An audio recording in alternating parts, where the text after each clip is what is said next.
Bismillahirrahmanirrahim. Assalamualaikum warahmatullahi wabarakatuh.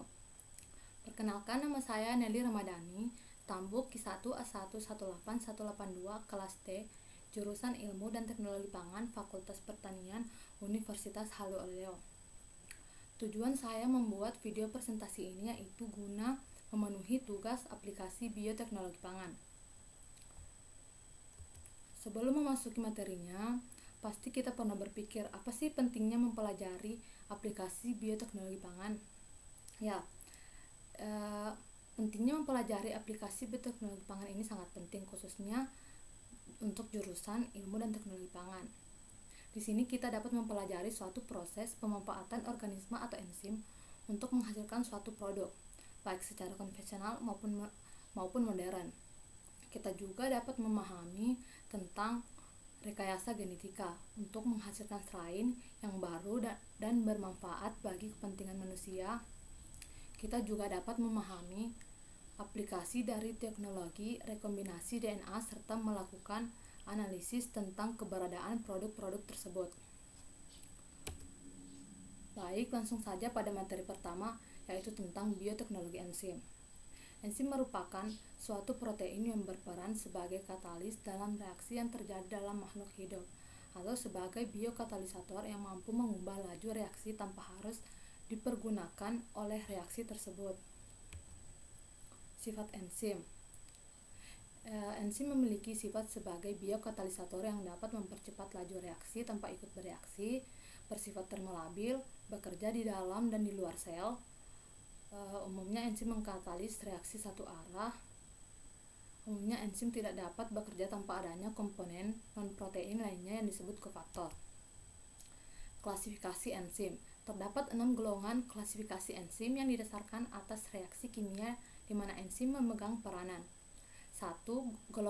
Golongan pertama yaitu oksireduktase, di mana di sini dijelaskan tentang dehidrogenase, oksidase, dan reduktase. Contoh dari dehidrogenase yaitu alkohol dehidrogenase dan glutamat dehidrogenase. Contoh dari oksidase yaitu siantin oksidase dan glisin oksidase. Golongan kedua yaitu transferase. Dalam transferase ada disebut dengan kinase. Contohnya yaitu metil transferase dan lain-lain.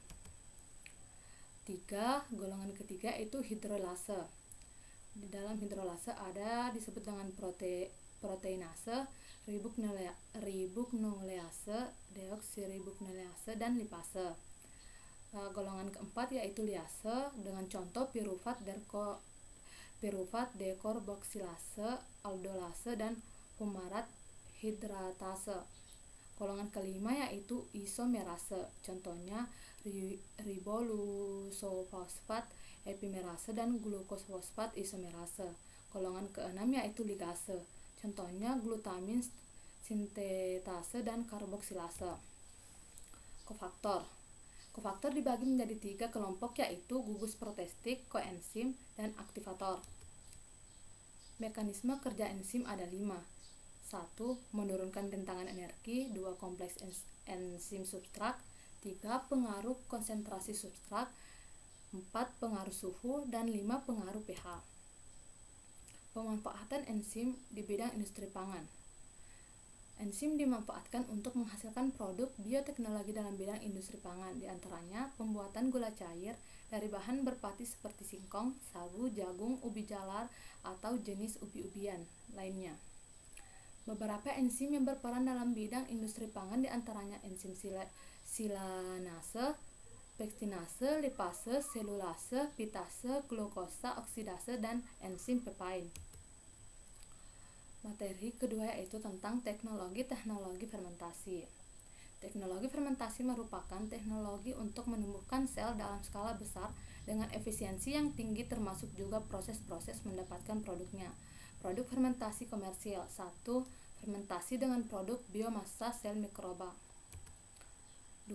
Fermentasi dengan produk enzim mikroba, contohnya amilase, protease, pektinase, proksidase, dan lain-lain. Produk enzim oleh sel mikroba dapat ditingkatkan dengan cara modifikasi pengendalian kondisi lingkungan, misalnya pemberian induser pada kultur. 3. Fermentasi dengan produk metabolit mikroba. 4. Fermentasi dengan produk hasil biokonversi, contohnya progesteron, menghasilkan 11 alfa hidroksiprogesteron. Ada beberapa tipe fermentasi, dimulai dari fermentasi asam laktat, ikan dan daging, sayuran, serealia dan kacang-kacangan, susu, alkohol, asam, dan fermentasi antibiotika. Materi terakhir yaitu bioteknologi hewan. Bioteknologi hewan adalah bioteknologi yang menggunakan agen hayati terdiri dari hewan dalam proses produksi untuk menghasilkan barang dan jasa. Beberapa penerapan bioteknologi dalam bidang peternakan antara lain inseminasi buatan. Teknik ini dikenal dengan nama kawin suntik. Contohnya teknik kawin suntik pada sapi. 2. Transfer embrio. Apabila kawin suntik memfokuskan pada sperma jantan, maka transfer embrio tidak hanya berpotensi dari jantan saja yang dioptimalkan, melainkan potensi betina berkualitas unggul juga dapat dimanfaatkan secara optimal.